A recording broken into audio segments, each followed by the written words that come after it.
क्या बात है, क्या बोले, माला मुला लेके तैयार हो आप हैं? नमस्ते नमस्ते। ओम नमः शिवाय। नमस्ते बढ़िया। हर हर महादेव, हर हर महादेव, हर हर महादेव, हर हर महादेव, हर महादेव, हर महादेव। हर हर महादेव।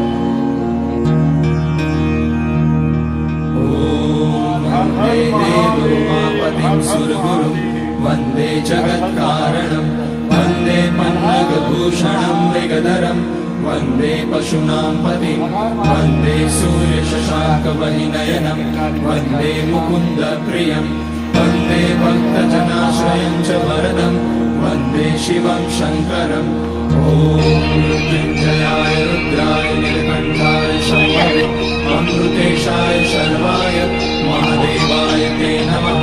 नमस्तेऽस्तु भगवन् विश्वेश्वराय महादेवाय त्र्यम्बकाय त्रिपुरान्तकाय श्रीकाग्निकालाय कालाग्निरुद्राय नीलकण्ठाय मृत्युञ्जयाय सर्वेश्वराय सदाशिवाय श्रीमान महादेवाय नमः। ॐ नमः शम्भवाय च मयोभवाय च नमः शङ्कराय च मयस्कराय च नमः शिवाय च शिवतराय च ॐ त्र्यम्बकं यजामहे सुगन्धिं पुष्टिवर्धनम् उर्वारुकमेव बन्धनात् मृत्युर्मुक्ष्यमामृतात् नागेन्द्रहाराय त्रिलोचनाय तस्मान्नाय महेश्वराय नित्याय शुद्धाय दिगम्बराय तस्मै नकाराय नमः शिवाय मन्दाकिनी सलिलचन्दनचर्चिताय नन्दीश्वर भक्तनाथ महेश्वराय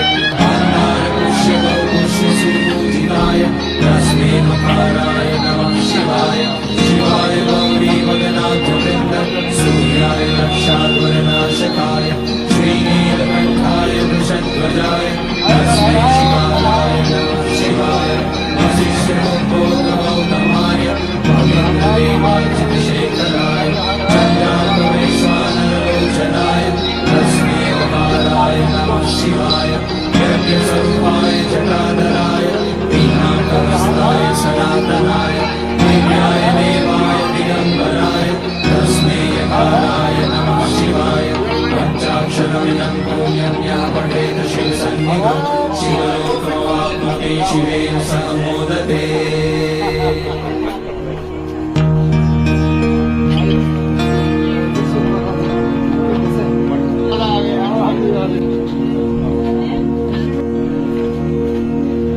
चलिए हर हर महादेव।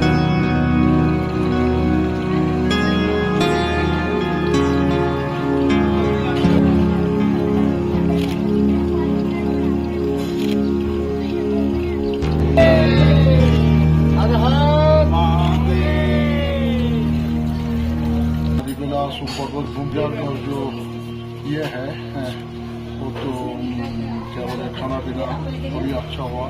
इधर का जो सीनरी है वो तो बहुत ही अच्छा है।